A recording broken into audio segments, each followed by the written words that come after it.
Yun. Okay, good day mga Airsoft. Good day mga kabigman. Sir Ivan is in the house, sir. Hello. No? Dahil mga taga Las Piñas to, no? So, unang-una, pit viper dapat talaga, no? Ang talagang target nila, kaya lang, yun nga ang problema eh.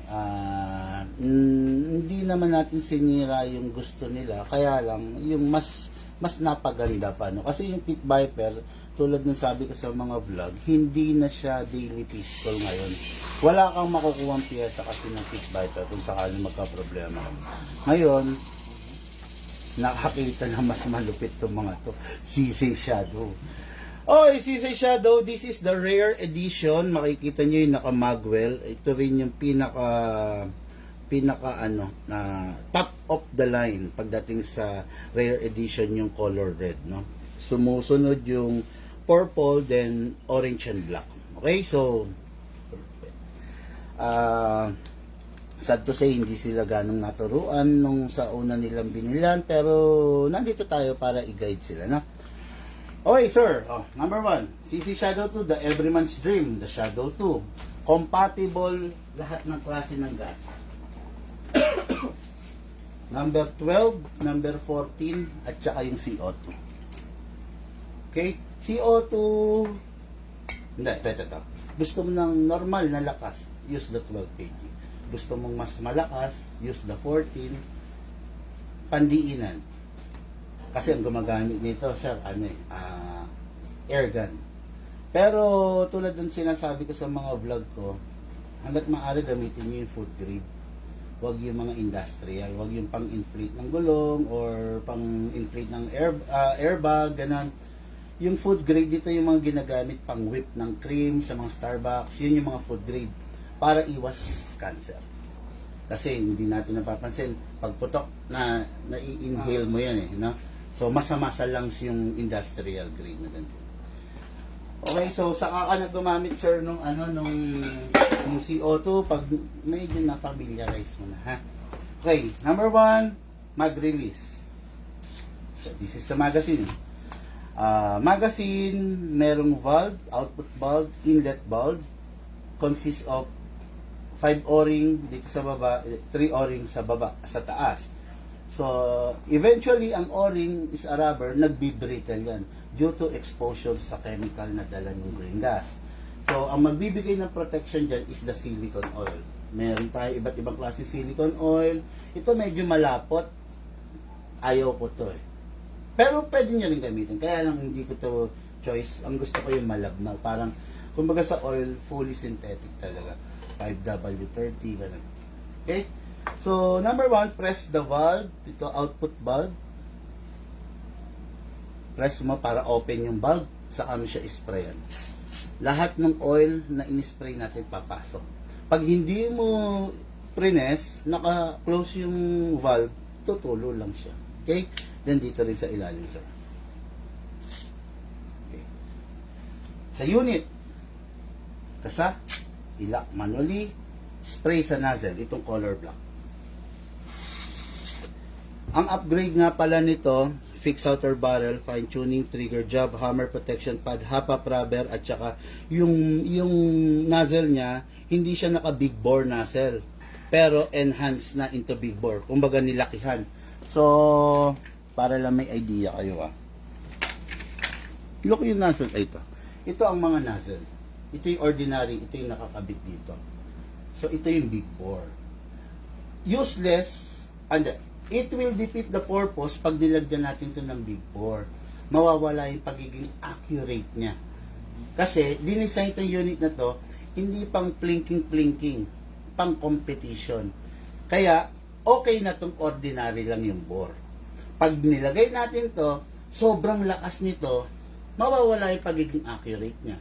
Every time na puputok ka, mayayanig talaga yung kamay mo. Hindi na siya ganun ka-accurate. Kaya, enhance lang ginawa natin. So, may oil na. Magagas tayo, sir. By the way, no, yung gas natin, kung mapapansin nyo yung gas ko, nasa tab. Hindi kasi aircon dito, dapat ganitong temperature. Hawak. Yan. Medyo, hindi naman warm, pero wala yung lamig. Wala yung lamig. Oo, kasi mas maganda ang performance ng airsoft pag ganito. So, yung gas mo, lagay mo lang sa garahe, wag na sa aircon na parte, ganun. Kaya, kung mapapasin nyo, meron akong ganito, improvise. Meron siyang heater na. Ayan. Okay, so, upside down. Ilang seconds ka nagagas? Sa sinabi po sa akin yung 8 seconds. Grabe, tagal nun. Sa amin, 2 seconds lang. Ay, kayo 2 seconds eh. 1, 2. Yung 2 seconds namin, nung nakaraan nag-vlog ako live in real time.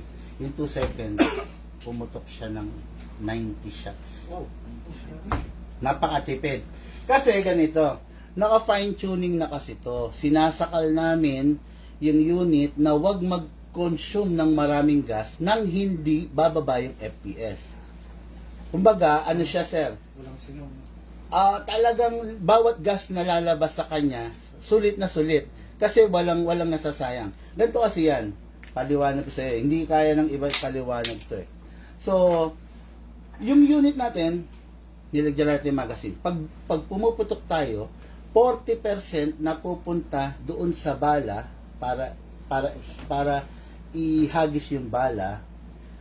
Then the rest 40% na pupunta para i-recoil to. Kaya ang ginagawa namin, hinahati namin yun. So, konti lang yung percentage na napupunta rito sa pag-recoil, kaya mapapansin nyo, hindi ganun nagwawala ang recoil ng shadow. The rest, sa pagtaboy ng bala. Yun.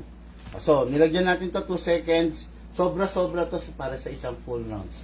Ang full rounds nito is 27 plus 1, 28. So, ayun. Lagyan natin ng bala, sir. Hatak to. Tama? All the way, iwasan mabitawan kasi baka mabasag to.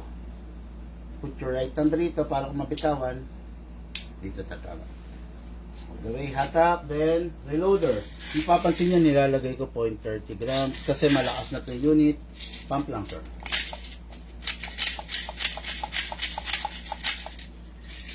Wala kang reloader dun, edi isa-isa. Grabe. Okay, so, yun magazine, no? Ayun na yung bala, kailangan walang bungi. Left, right, yung orientation niya, alternate. Pag merong bungi, kalug-kalug para mawala. Pasok sa unit, kasa, ready to fire. Hawakan nyo to, sir. Fire siya.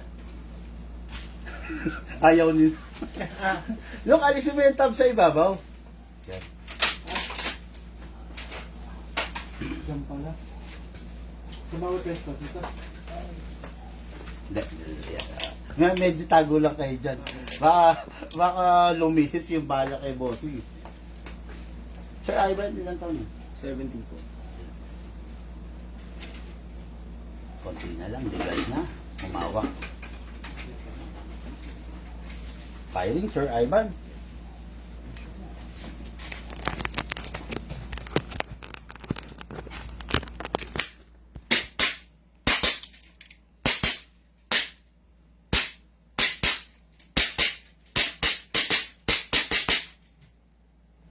Yes.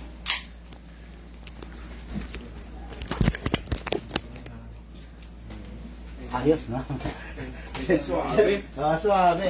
Siyempre si Daddy rin, pag check natin. O, tsa, alam ang nilagay eh. Okay lang ako pare. Ano ikaw, sir? Ano ka? Paano lang ano? Tapos, yung unit, bigyan kitang previous na bala, 0.20 and 0.25. Pero hindi ka doon hihinto. What I'm trying to say is, halimbawa na ubos mo na yung 0.20, huwag ka nang bibili ng 0.20 sa susunod. Ang bibilin mo na 30. 30, 35, kayang-kaya ng unit mo kahit hanggang 0.40. Sa bala, mas bumibigat, mas fatal damage. Okay? So, syempre, mas bumibigat, mas iba rin yung presyo. Kaya kung ano ba, plinking sa bahay lang, gamit ka na lang ng 0.25, 0.30. Pero kung let's say tutungtong ka na sa mga next level ng shooting range, mga ganon, gamit ka ng magagandang bala. Hanggat maaari sir, Taiwan BBs ha. Bakit? Go. Oh, sige. Napaka na. Sige lang. Gamayin mo. Sige. Ay, wala na pang bala. Binitin kita. Dali.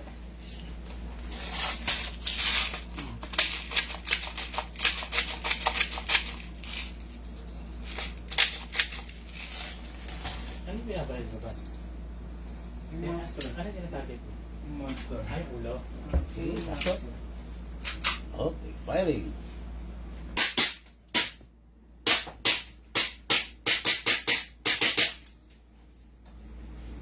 Basta. Meron pa. Meron pa. Ay, okay. Yun. Ingatan mo lang yung mag na mabagsak.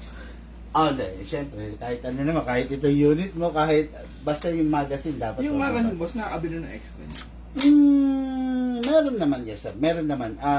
Ako lang, kung bibili kayo, halimbawa, the next time na bibili kayo, wag ng ganitong magazine. Yung CO2 magazine na. Para may option kayo, di ba? Look, pakita mo yung CO2 magazine. Para may option kayo na makakapag-CO2 kayo.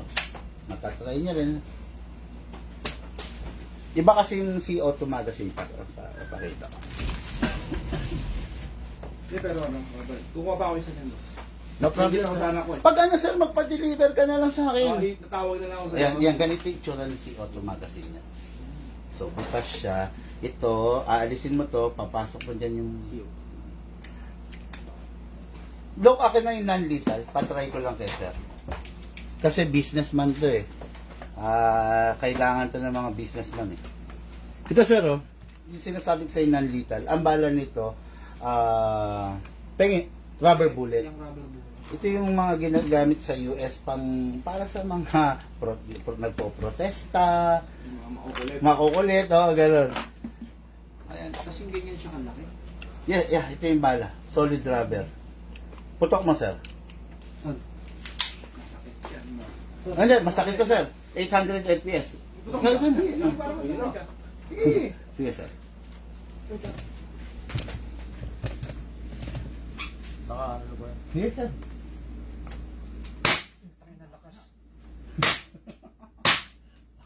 Gusto ko yan ah. Lakas to. Yan ah.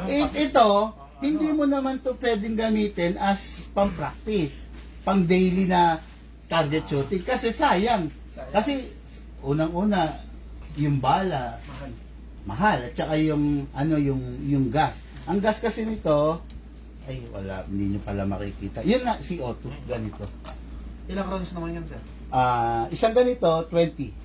20 potok. Ganun bala? Yes, sir. Pwede siya nakakabit na siya sa loob. Yes, sir. Nakakabit na yan dito. Ito, itong part na to. Lalagyan mo na ng bali puputok ba? Yes, sir.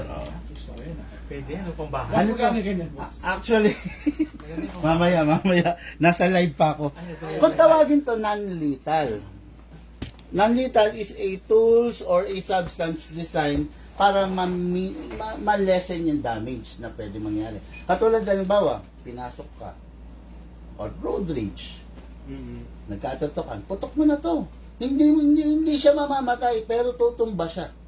Tutumba siya talagang, Kahit dito yung tamaan, tutumba. wag naman sa ulo, putya, baka pumutok yun. Pero kung sa katawan to, sir, sabi ko sa'yo, 5-inch yung diameter ng pasa nung manamaga.